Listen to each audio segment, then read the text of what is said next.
Now, I would like to introduce the third presenter, Miss Nandini Chatterjee Singh. She is from India and she is a cognitive neuroscientist at the National Brain Research Center in India.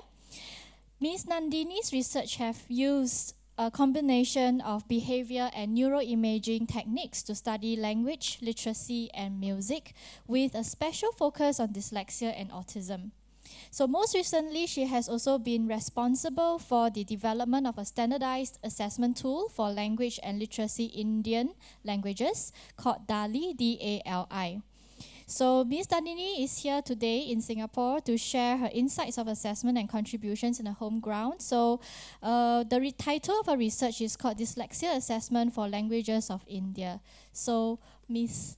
Nandini, please.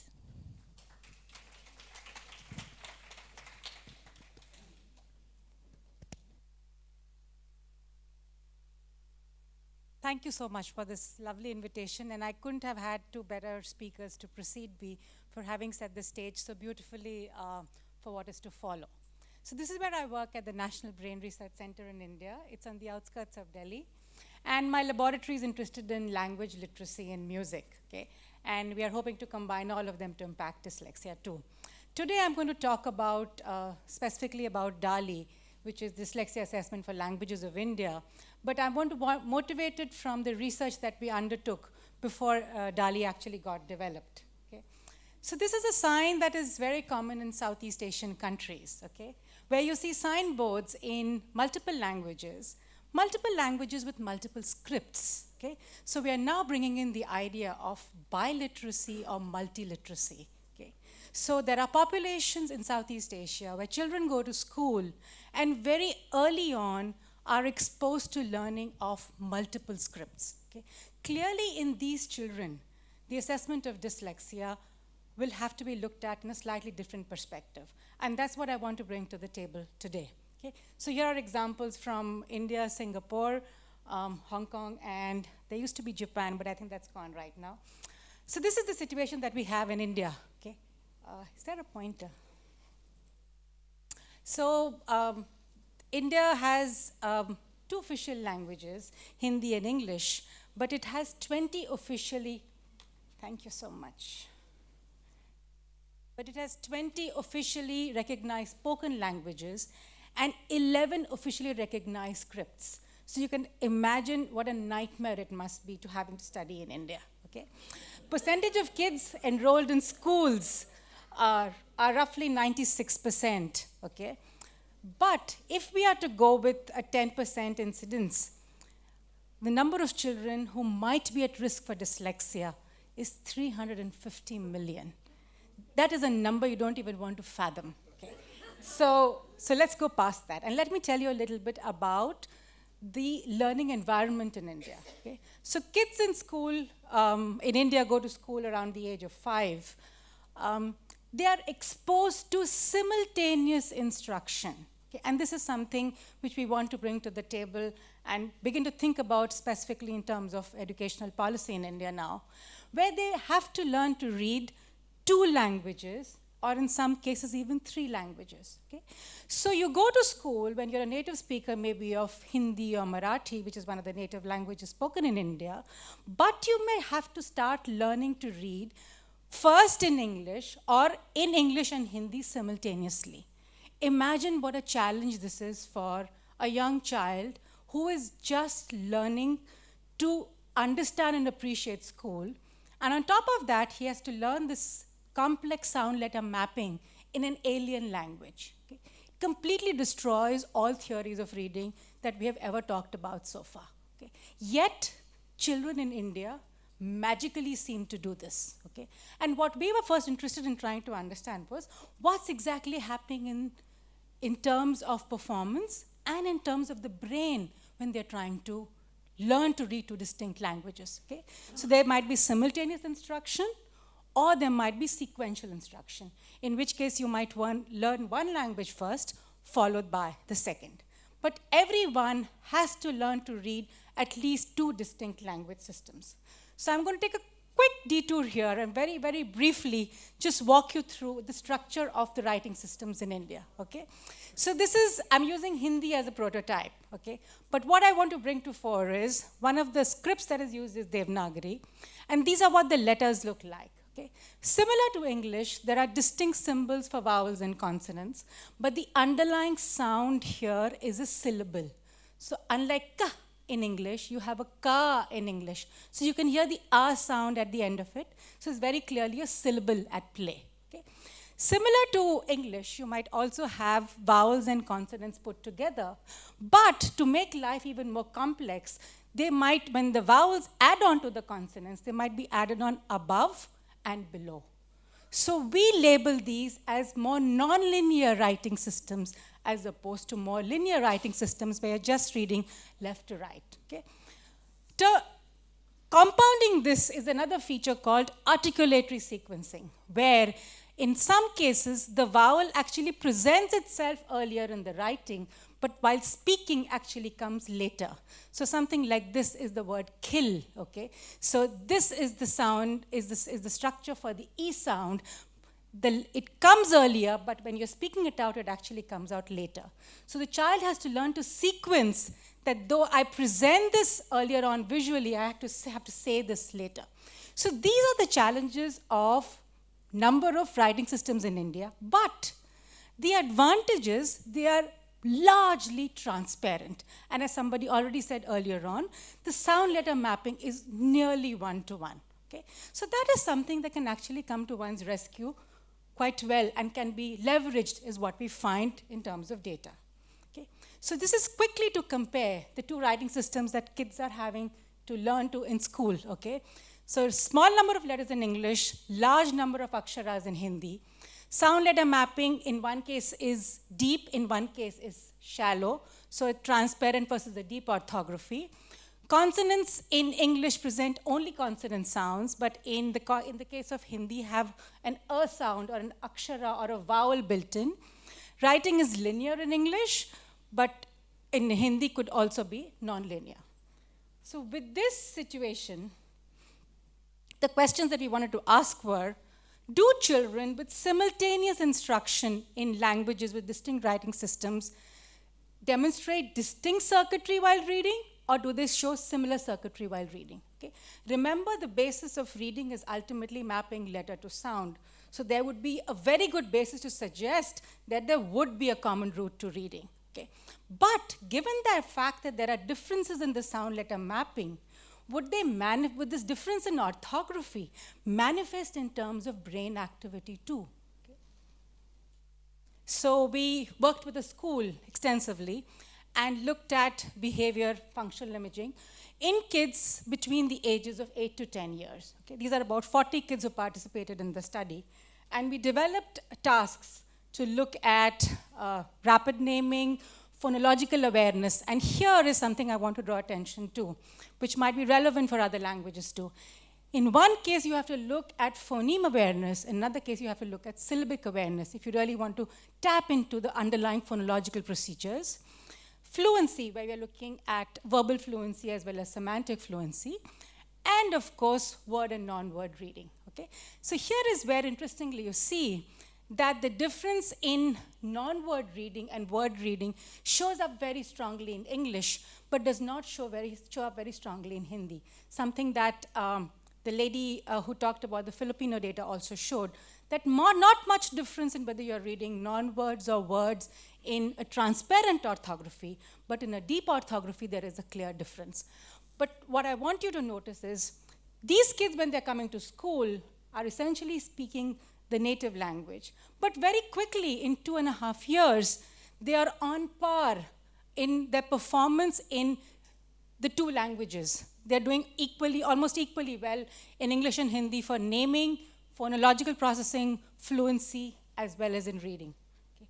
If you look at correlations between the two, in the two languages, so a child who is doing well in the native language is also doing well in the English language. Okay? So L1, L2 transfer is clearly happening. And this is something that people have also shown through other data. Okay? That Clearly, when the child has learned the basics of decoding or vocabulary in one language, with sufficient exposure, the child will pick it up in the second language too. This is something that's going to be useful for us when we're going to start looking at dyslexia later. Okay. So now to get to the brain data, and for those of you who might not be familiar with the brain, that's the occipital lobe for visualizing at the back. The temporal lobe is just above your ears, the parietal lobe on the top of your head, and the frontal lobe in front, okay? So those are the regions that we are going to look at. And here is just one slide, because I'm short on time, to show you that indeed the circuits for reading in the two languages, and here we're talking about word reading specifically, are very similar, okay? That you can see regions for print awareness, sound awareness, and memory coming into play. So the memorization that is happening initially for the learning of English is something that is very specific, because the only way the child can learn to read a language he does not speak is by memorization.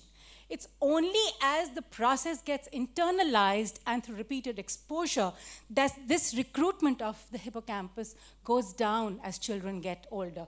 I'm not talking about that data right now. But to look at effects of orthography, and that's where the fun begins. So if you compare the reading circuits for Hindi, words versus non-words, non-word versus words, there are no specific areas that are recruited. But the moment you go to English, you see distinct differences. Clearly, the brain finds it much harder to read non-words as compared to words. And you can see there are many more regions of the brain that are recruited whilst you're reading non-words. So the brain does find it harder to read a deeper orthography. That visual complexity that I talked about earlier is not making such a big impact on the child when she's learning to read. But the orthography transparency is clearly a big effect to think about. Okay. So given this, when we went back to see how might dyslexia be assessed in India, the one feature which certainly came across was, given that dyslexia has a biological basis, and you can see that there are similarity in circuits, clearly children must be assessed in both the languages, or all the languages that they learn to read in. But most importantly, given that English is not their native language, they must be assessed in the native language to come up with a fair assessment of dyslexia. How does one know when the child is not doing well enough, if that is because of limited or reduced exposure, or because of an actual biological basis for dyslexia?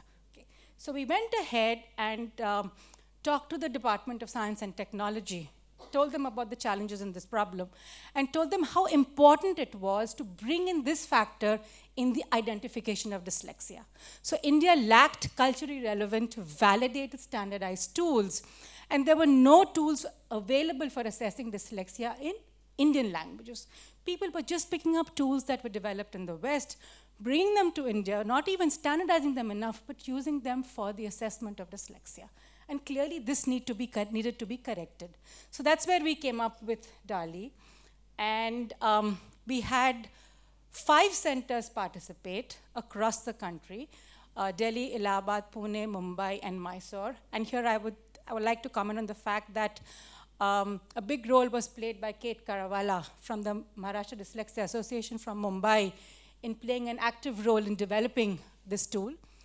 And we looked at nearly 5,000 children, okay, across 5 cities. They all went to schools where there was simultaneous instruction. They were assessed in both languages. The languages were Hindi, English, Marathi, English, Kannada, English. So right now, we have standardized tools for Hindi, Marathi, Kannada, and English. These have all been developed and built based on the material that is provided to children in the classroom. I don't have time to get into that, but I'm happy to talk separately on that. So what does DALI contain? Okay, we realized that the best point of contact for picking out children who might get missed is the class teacher. Okay? So DALI consists of 2 sets of things. One is a set of screening tools which are used by the class teacher and the subject teacher. There's a JST called the Junior Screening Tool, which is for classes 1 and 2, ages 5 to 7. and the middle screening tool for classes 3, 4, 5. Okay? This is a set of 15 questions. This is a set of 21 questions which the teacher rates on sound letter mapping, reading abilities, comprehension, sequencing of instruction, etc. These are age appropriate and have been standardized across these kids. If the child comes above a cutoff score, then he or she comes in for a detailed comprehensive assessment, which is conducted by an educational psychologist, which is again available in all the languages. Okay? So again, the child will be assessed in both languages to be able to show that it is indeed a problem of dyslexia that he or she is facing. Okay? So this is just to give you a little sample of what the questions look like. I'm not sure you're able to read too much out of that. Okay? So the tests are, there are 3 tests on language, semantic and verbal fluency and naming, 2 tests on phonological processing where we have syllable and phoneme replacement tasks and rhyming, and 4 tests of literacy where we have reading, non-word reading, dictation, and comprehension. Okay.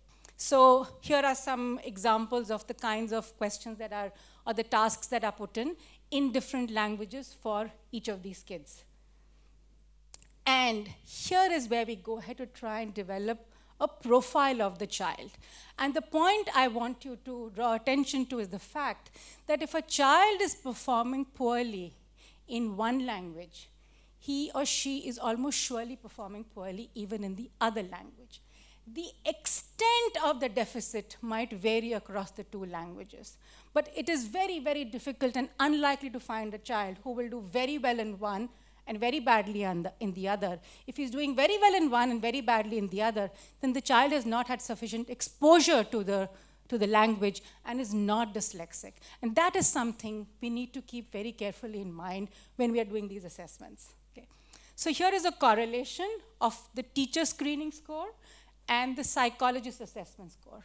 And there's a nice strong correlation telling you that yes, indeed, the screening tool is able to pick up a lot of the kids who are at risk for dyslexia.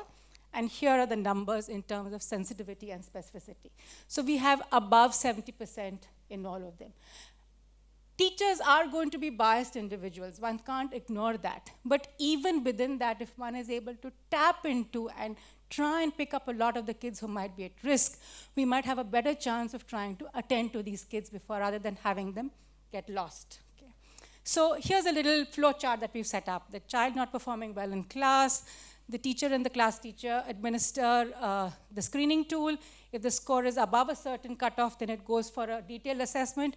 If not, don't worry, but keep an eye on the child and then follow the process. Okay. So this was released by the Minister for Science and Technology last year on the 15th of October.